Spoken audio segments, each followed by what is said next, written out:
দুষ্টামি করো, সারাদিন এত খেলাধুলা করি আমরা, এত নাচ গান করি, ও তোমার কি এগুলো মনে থাকবে? তখন মাথা নাড়ায়, মানে কি বলবে আর। তো এই যে রাত বাজে তখন 11:30, মানে সে এখন বের হবে, মানে বেরোতেই হবে, তার বাবা চলে আসছে, আর বাসায় এসে তো আর বসতে পারলো না বেচারা, নিয়ে বেরোনো লাগবে।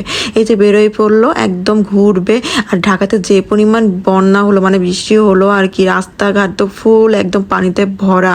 তারপরে জান কিভাবে বেরোবে, সারাদিন বুঝাই বুঝাই রাখলাম, কিন্তু রাতে তো আর পারতেছি না, মানে তাকে বেরোতেই হবে।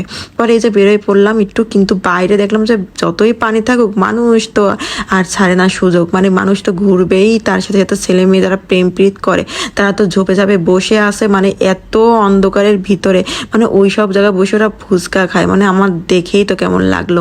তো যাই হোক, এই হচ্ছে আমাদের ঘোরাফেরা, রাত হোক আর দিন হোক, ছেলেকে নিয়ে ঘুরবো আমরা, এটাই হচ্ছে আমাদের এখন বর্তমান সময়। তো এই সময়টা আসলে অনেক সুন্দর, অনেক মজা লাগে।